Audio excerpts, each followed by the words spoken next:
Boa noite. A queda no nível do emprego na indústria em abril afetou drasticamente o mercado de trabalho nas 3 maiores cidades da nossa região. O setor automotivo foi o principal responsável pela retração. Mas na contração da crise, a área de serviços tem conseguido sobreviver. Em época de crise, a economia fica lenta e a geração de emprego também. No mês de abril, o setor industrial mais demitiu que contratou.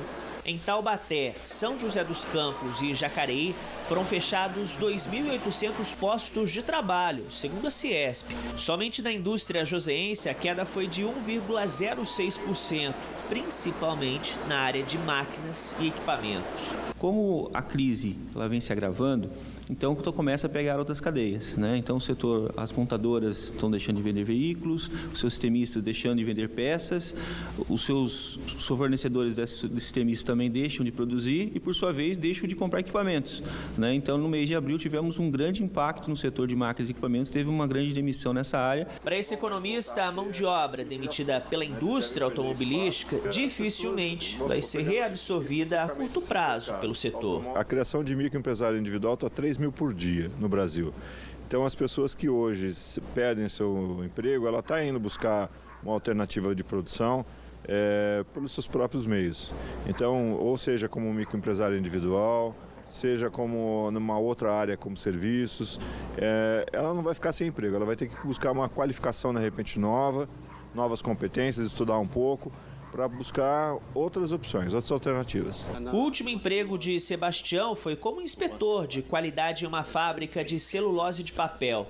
Ele tem procurado, mas está difícil encontrar uma oportunidade. A gente procura e a gente já tem uma experiência boa, né?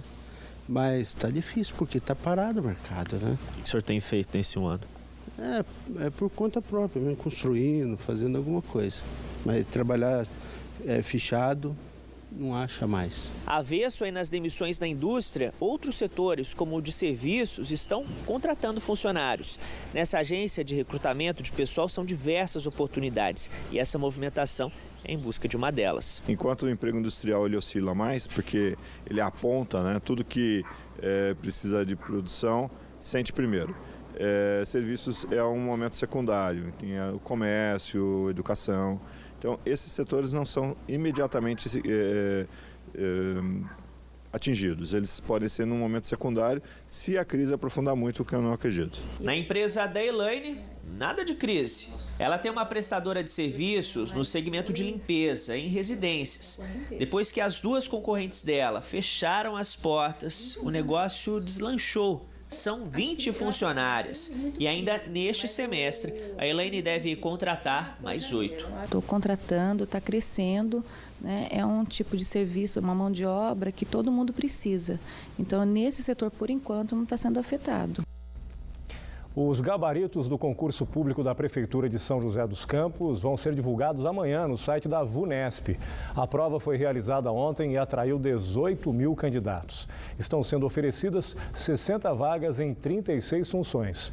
O resultado com os aprovados deve sair em até 30 dias e a previsão de contratação é para outubro. O concurso tem validade de 2 anos. Hoje foi o primeiro dia útil das mudanças no trânsito na região central de São José dos Campos. 4 vias tiveram o sentido alterado e linhas de ônibus também foram afetadas. Quem mora e trabalha próximo reclamou. Para evitar problemas, neste primeiro dia de mudanças no sentido de 4 ruas do centro de São José dos Campos, as equipes de trânsito foram direcionadas para os pontos críticos e orientaram os motoristas. Placas e faixas também estão sendo usadas para indicar a mudança de direção. Na Euclides Miragaia, o sentido foi alterado para facilitar o acesso de quem sai da Nelson Dávila em direção à Paraibuna.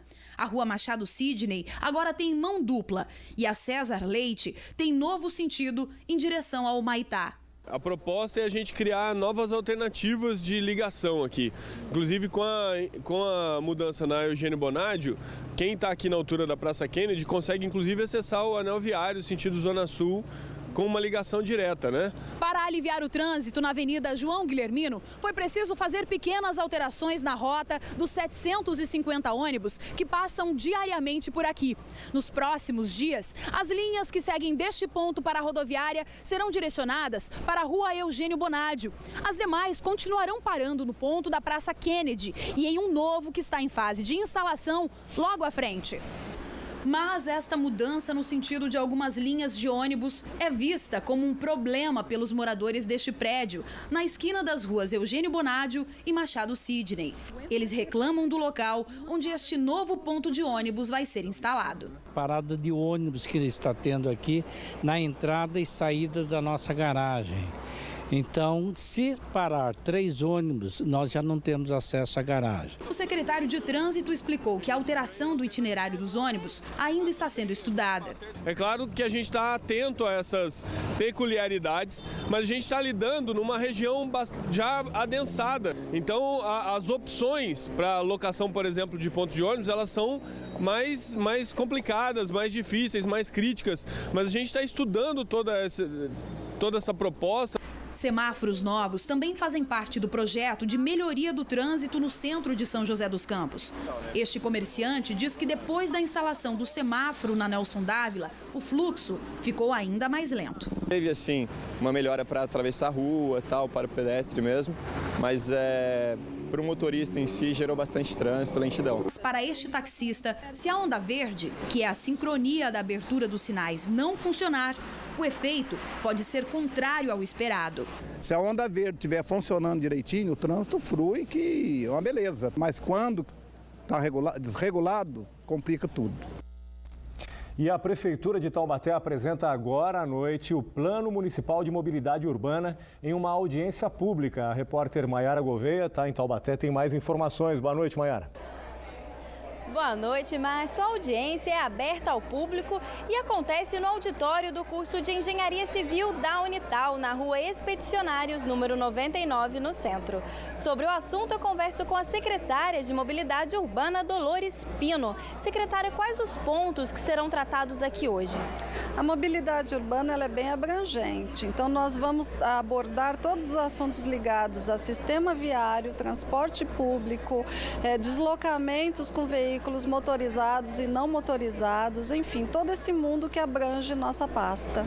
Como a população pode participar? Através da audiência pública, que ela vai começar agora na Faculdade de Engenharia Civil, como você disse, e também pelo site da Prefeitura, que a partir de amanhã nós vamos disponibilizar a apresentação e abrir para sugestões da população.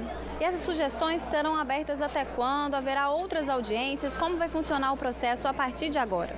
A partir de agora é uma semana para sugestões, uma vez que nós temos que compilar todos esses dados, verificar a viabilidade das sugestões para a gente poder formatar o projeto final. Então é o prazo de uma semana pelo site da Prefeitura. Agora, secretária, como a Prefeitura pretende atender a demanda da população de Taubaté, já que cerca de 60 mil pessoas utilizam o transporte público na cidade e é uma cidade, lembrando, que tem 300 mil pessoas. Então, realmente é um grande contingente aí, né, das pessoas que utilizam o transporte público. Um dos temas que nós abordamos é justamente as mudanças que nós temos como proposta para alteração do sistema de transporte público. Então, as pessoas já vão poder ter um conhecimento daquilo que a gente está propondo e não só isso, das ciclovias, ciclofaixas propostas e também das calçadas que nós já temos todos os projetos prontos. E como a população pode ajudar, a ideia da população vai ajudar a construir o projeto? É fundamental, nós temos que ter a participação popular, nós temos que ouvir a população e até mesmo, isso que eu já disse, verificar a viabilidade para poder compilar os dados e montar o projeto final. Muito obrigada, secretária, pelas suas informações. É com você, Márcio, aí no estúdio do Band Cidade. Obrigado, Maiara. Boa noite para você. A seguir, marcadas para junho, audiências públicas sobre a Vinha Banhado. Ambientalistas são contra e querem o tombamento da área. E veja também, 3 anos depois, assassino de comerciante morta a tiros na porta da escola da filha vai a julgamento nesta terça-feira em Taubaté. Agora, 7h01, breve intervalo, a gente volta em instantes. Até já.